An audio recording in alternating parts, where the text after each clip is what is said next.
प्रस्तुत किए गए, जिसमें 21 प्रस्ताव स्वीकृत किए गए, 2 प्रस्ताव डिफर किए गए, फिर से प्रस्तुत करने के लिए कहा गया। मुख्य रूप से आज के प्रस्ताव में किसानों को 31 से बढ़ा करके किसानों का मुआवजा दर 45 रुपए कर दिया गया। और ये जैसे जीवन रिपोर्ट में जो दिया गया, पूरी यमुना प्रांत के सभी गांव में वो बजट लागू होगा, सभी प्रकार के परचेज में। साथ ही साथ जो 7% प्लाट की सुविधा है, ये भी पूर्व की तरह अनवरत रहेगी।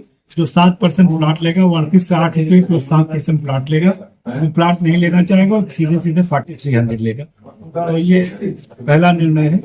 दूसरा निर्णय यह है कि हमारी प्रॉपर्टीज के रेट, क्योंकि 38% हमारा मुआवजा दर बढ़ गया है, 3100 से 4300 38% होता है, तो उसके सापेक्ष बोर्ड ने संपत्तियों में कुछ भी बढ़ोतरी की है।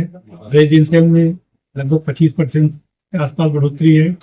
जो इंडस्ट्री उसमें 10% है, इंस्टीट्यूशन में 12% है, मेडिकल डिवाइस में 5% है। और चूंकि रेजिडेंशियल में बढ़ा है तो रेजिडेंशियल का ग्रुप हाउसिंग 1.5 होता है, तो ग्रुप हाउसिंग में रफली अनुपात में बढ़ोतरी हुई है।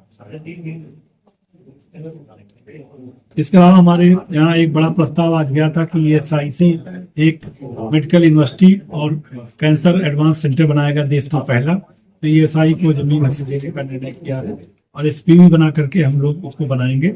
और ये ऑलरेडी 2.5 करोड़ परिवारों को यहाँ नोएडा एरिया में 15,65,000 कार्ड धारक है, उनको ये सुविधा मिल रही है इंश्योरेंस की।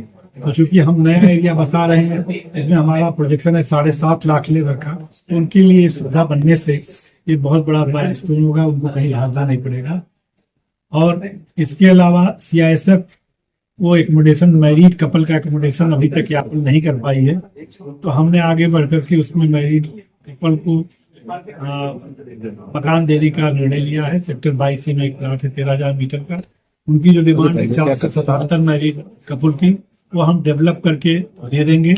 किराया जो है यापल और CISF का HRA जो होगा उससे मीट आउट होगा, और जो जमीन बाकी बचेगी वो डेवलपर को हम अलॉट करेंगे, जिससे कि वो उस प्रोजेक्ट की कास्ट निकाल सके।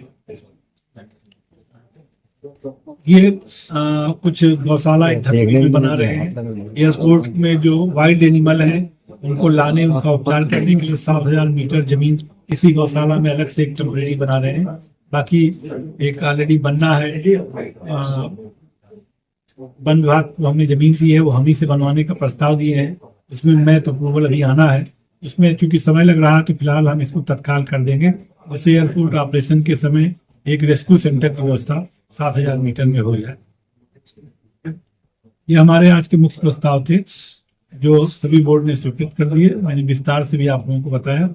अब अगर आप लोगों के सिंगल क्वेश्चन में तो बायर्स बिल्डर को लेकर के कोई प्रश्न? जी हाँ, वो मैं मिस कर गया। जो SDZ है, जो JP एसोसिएट की परियोजना है, हमने 2020 में कैंसिल कर दी थी 1000 की परियोजना, लेकिन उसमें जो सबलेसी थे और जिसमें थर्ड पार्टी राइट क्रिएट हुए थे वो हमने कैंसिल नहीं किया था। तो हाई कोर्ट ने हमारे निर्णय पर जो है अपहेल्ड कर दिया, मोहर लगा दी है, और ये कहा है कि यमुना अथॉरिटी इन सभी बायर्स को, चाहे वो JP के बायर्स हो चाहे सबलेसी के बायर्स हो, उनका प्रोजेक्ट पूरा कराए। इसके लिए एक कमेटी बनाने का आदेश दिया हाई कोर्ट ने, माननीय उच्च न्यायालय ने, जिसमें कि CO यमुना, प्रमुख सचिव औद्योगिक विकास, रेरा के चेयरमैन या उनके प्रतिनिधि और बायर्स का भी एक प्रतिनिधि रहेगा। फिर हम एक RFP निकालेंगे और एक बहुत ही हाई क्लास का डेवलपर चुनेंगे, जिससे कि क्वालिटी में कोई समझौता ना हो। बड़ी परियोजनाएं जो लोग करते हैं उनको लाएंगे, जिससे कोई स्थानीय में कोई खराबी नहीं है, लेकिन क्लास क्वालिटी मेंटेन करने के लिए बड़ी कंपनियों का वो RFP डॉक्यूमेंट में इनवाइट करेंगे, जिनका टर्नओवर 5,000 करोड़ हो या उससे ऊपर हो, इसमें बड़ी कंपनियां ही आ सकें। और जो बाकी जमीन है उस पर जो कार्रवाई करनी होगी उतना बाद में करेगा। सबसे पहले हमें कमेटी का फॉर्मेशन 15 अप्रैल तक करा देंगे। उसके बाद बायर्स के साथ बैठक करके 10 प्रोजेक्ट JP के हैं और 14 प्रोजेक्ट सबलेसी के हैं। उसमें 4 ही ने बनाया है, 10 ने नहीं बनाया है, तो उनको भी बुला करके उसका भी बनाने का काम करेंगे। 2017 के बाद किसी में भी बायर पर ना कोई पेनाल्टी लगेगी, ना कोई क्लास लगेगा, ना उनको एक भी पैसा अतिरिक्त देना पड़ेगा।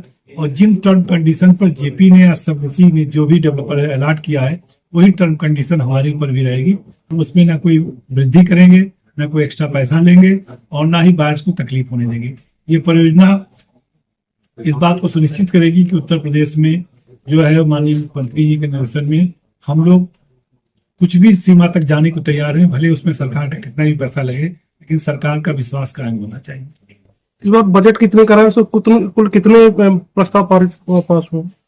मैंने बताया कुल 23 प्रस्ताव गए थे, 21 पारित हुए हैं। बजट 9,997 करोड़ का है। पिछले साल भी बजट 9,200 करोड़ का था, लेकिन उसमें 3,000 करोड़ हमारी रेवेन्यू सीट जो है उत्तर प्रदेश सरकार से थी, जो हमको लोन के रूप में मिली थी।